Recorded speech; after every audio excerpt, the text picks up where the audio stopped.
सुन रहे हैं श्री रामचरितमानस का बालकांड बाघ से 30।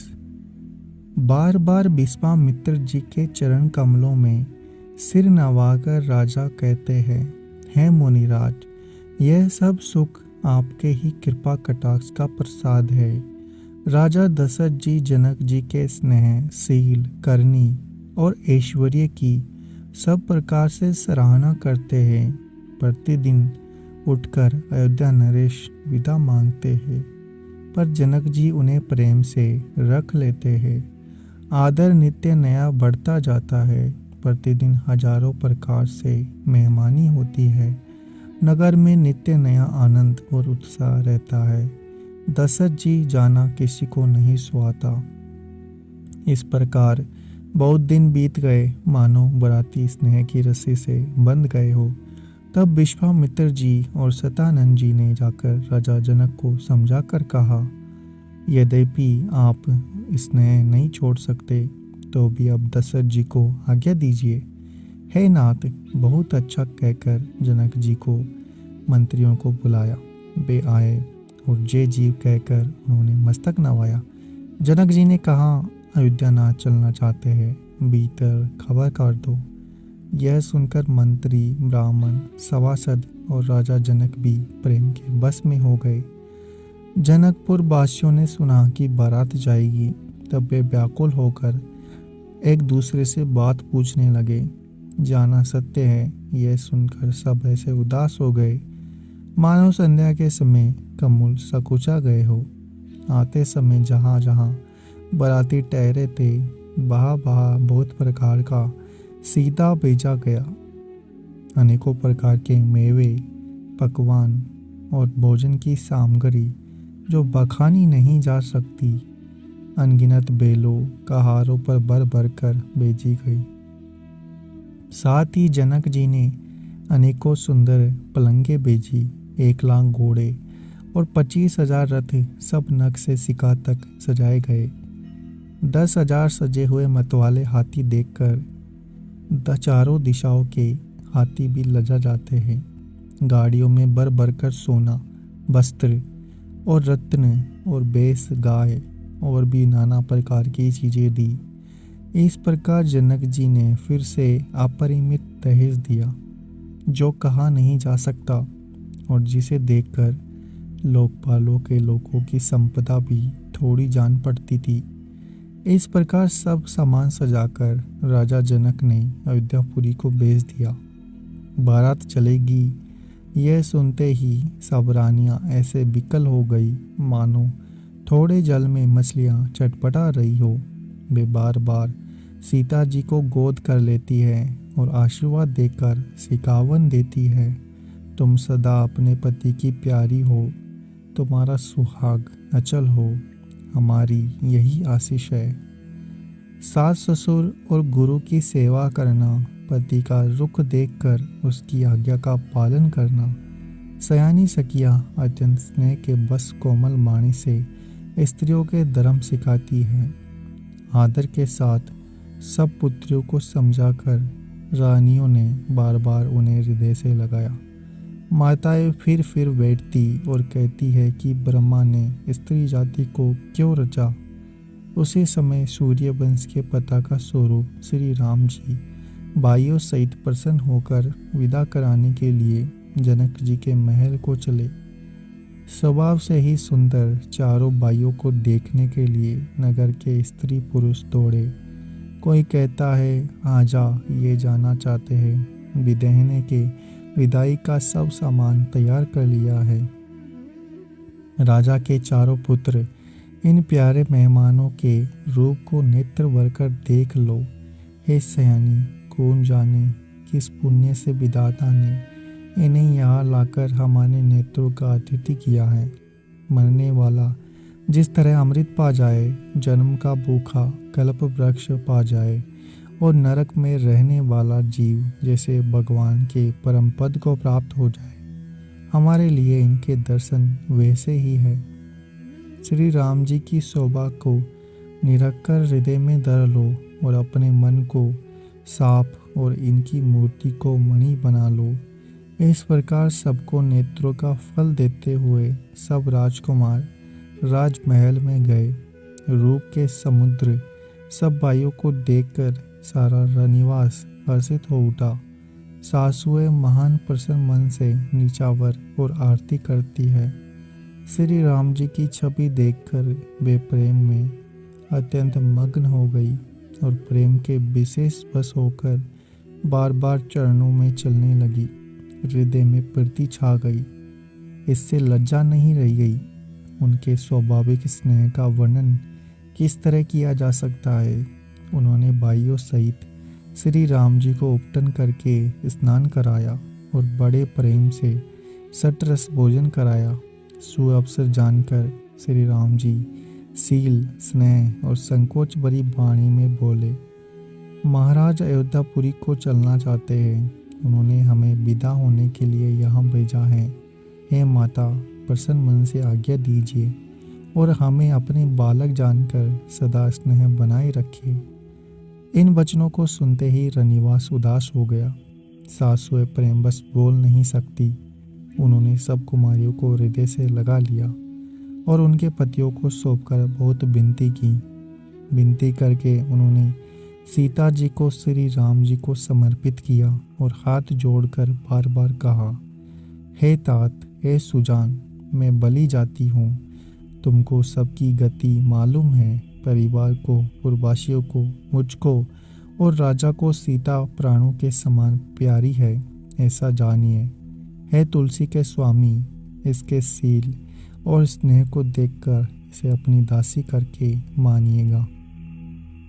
तुम पूर्ण काम हो, सुजान शिरोमणि हो और भाव प्रिय हो।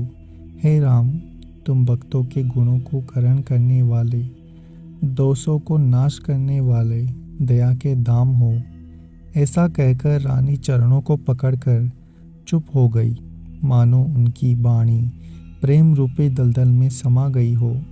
स्नेह से सनी हुई श्रेष्ठ वाणी सुनकर श्री राम जी ने सास का बहुत प्रकार से सम्मान किया।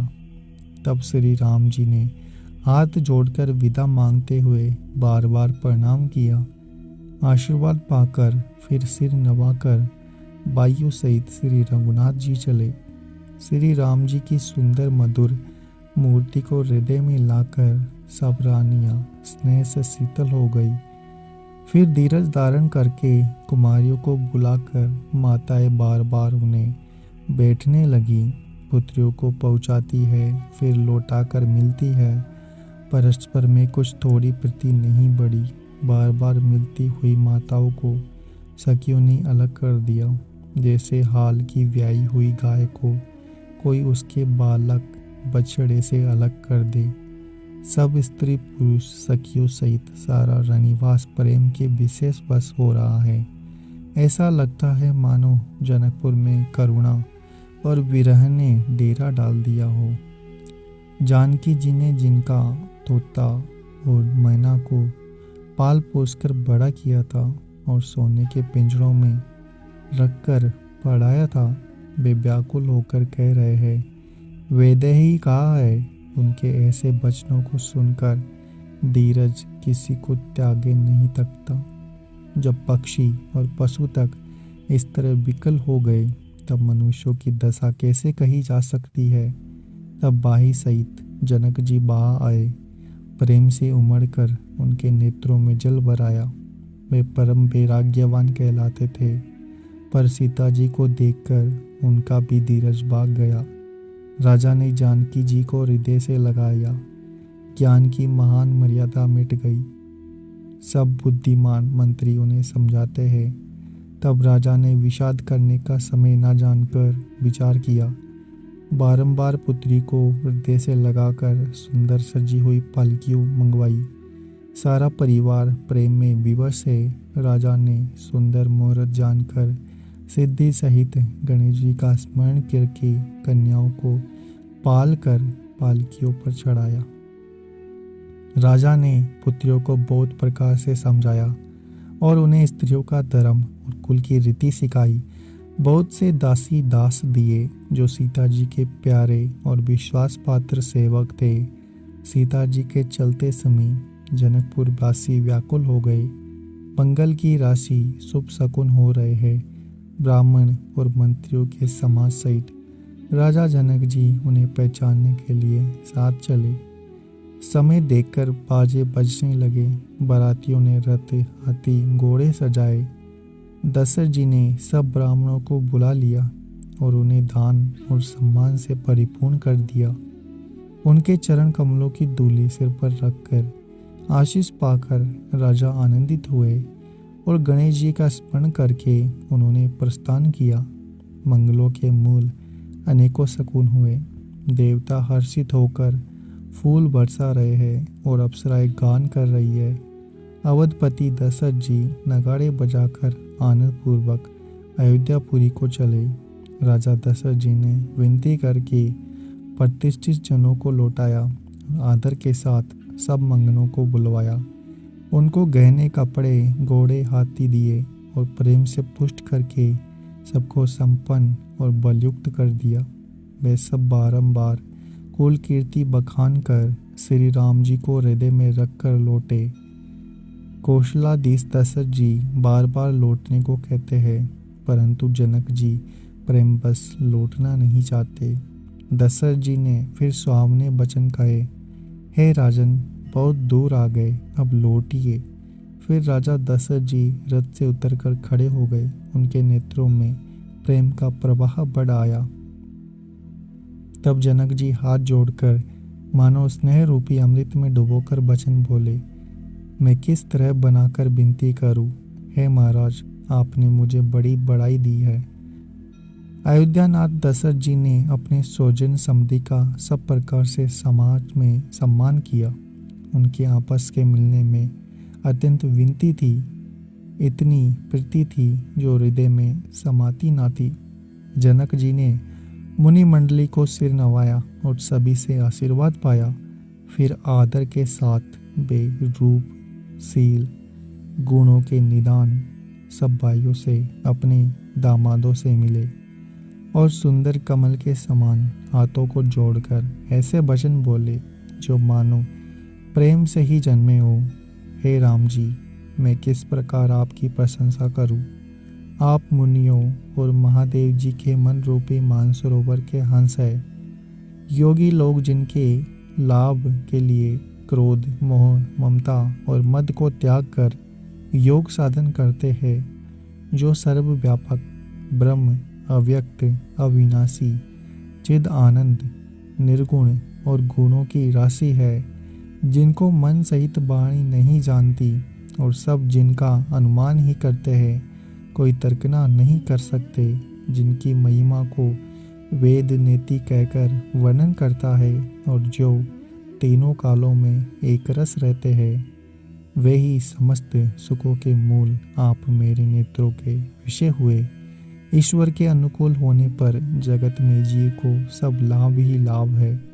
आपने मुझे सभी प्रकार से बड़ाई दी और अपना जन जानकर अपना लिया।